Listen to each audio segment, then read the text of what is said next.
In the heart of India, where the states of Karnataka, Tamil Nadu, and Kerala converge, lies a dense and unforgiving jungle. This is the land where Koose Munisamy Veerappan, better known as Veerappaan, rose to infamy. Born in 1952 in the village of Gopinatham, Veerappaan would become India's most wanted bandit. He terrorized the region for decades. His name became synonymous with fear, violence, and the illicit trade of sandalwood and ivory. Veerappan's story is not just about crime.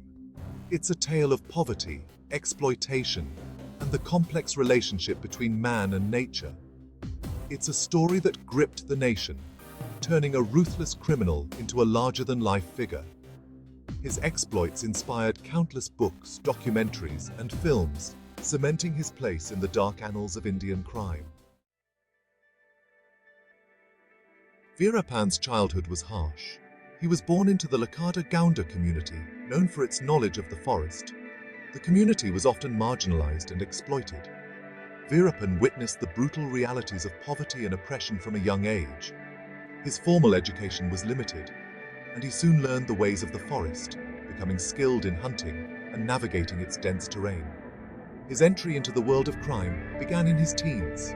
He started by assisting his uncle, C.V. Gunda, a notorious poacher and sandalwood smuggler. Under his tutelage, Veerappan learned the tricks of the illegal trade.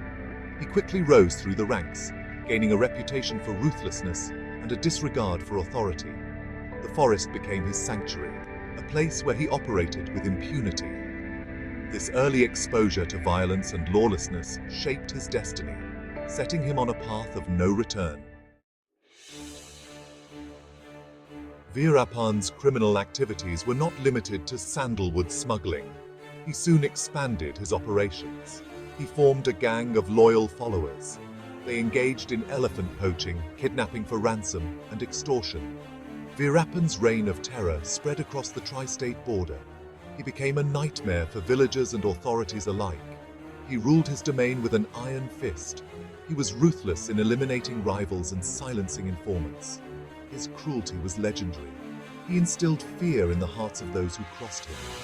People spoke of his exploits in hushed tones. His ability to evade capture only added to his mystique. Veerappan became a phantom-like figure, always a step ahead of the law. Veerappan's notoriety reached new heights with two high-profile crimes that shook the nation. The first was the massacre of over 200 elephants. He poached them for their ivory tusks, decimating the region's elephant population. This act of environmental destruction sparked outrage from conservationists and the public alike, further cementing his image as a ruthless criminal. The second crime was even more audacious. In 2000, Veerappan kidnapped Kannada film superstar Rajkumar. The kidnapping sent shockwaves through the country. Rajkumar was a beloved figure, and his abduction sparked widespread protests and brought the film industry to a standstill. Veerappan held Rajkumar hostage for over 100 days. The incident highlighted the bandit's power and the government's inability to apprehend him. After intense negotiations and rumored ransom payments, Rajkumar was finally released. But the episode left an indelible mark on the public psyche. Veerappan's ability to evade capture for decades was a testament to his knowledge of the forest and his cunning tactics. The dense jungle, spanning over 6,000 square kilometers, became his fortress. He knew every inch of the terrain. He used this to his advantage, setting up hidden camps and escape routes. His network of informants provided him with intelligence on police movements, allowing him to stay one step ahead. Veerappan also exploited the fear he instilled in the local population. Many villagers, intimidated by his threats, were reluctant to cooperate with the authorities. This combination of factors made him a formidable adversary, frustrating the efforts of the police and paramilitary forces tasked with his capture. By the early 2000s, the Indian government had grown increasingly frustrated with Veerappan's reign of terror. After numerous failed attempts to capture him, a new strategy was put in place. This was Operation Cocoon.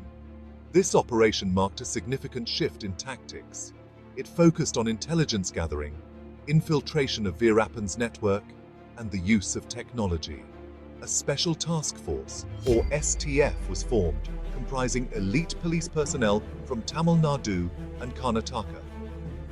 They painstakingly cultivated a network of informants and turned some of Veerappan's close associates.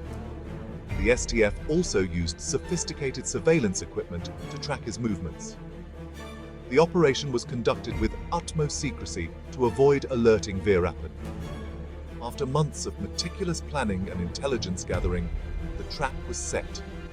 On October 18, 2004, Veerappan and 3 of his associates were lured into an ambulance.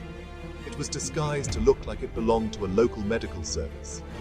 They were told it would take them to a nearby town for treatment. However, the ambulance was being driven by an undercover STF officer. As the vehicle reached a predetermined spot, STF commandos who had been lying in wait opened fire. Veerappan and his associates were killed in the ensuing gun battle.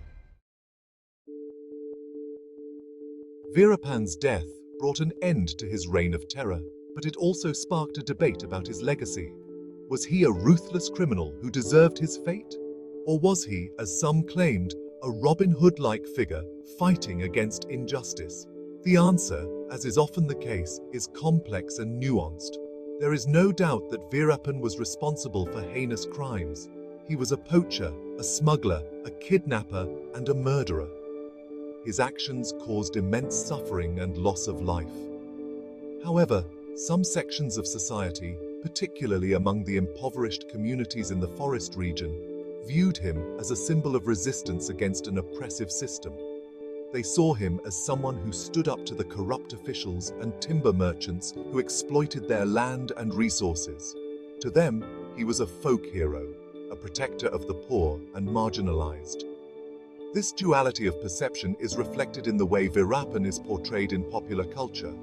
Some films and books depict him as a cold-blooded villain, while others romanticize his life, portraying him as a victim of circumstance. The truth, as always, lies somewhere in between. The story of Veerappan continues to fascinate and divide India. He was a product of his environment. His life and crimes exposed the fault lines in Indian society. These include poverty, inequality, and the exploitation of natural resources. His ability to evade capture for so long also raised uncomfortable questions about the effectiveness of law enforcement and the state's reach in remote areas. Veerappan's reign of terror may be over, but his story serves as a reminder of the complex challenges facing India. It highlights the need for social justice, environmental protection, and a more effective criminal justice system. More than 2 decades after his death, Veerappan's legacy remains a subject of debate and intrigue. His story continues to be told and retold. The sandalwood smuggler turned bandit king still holds a powerful grip on the Indian imagination.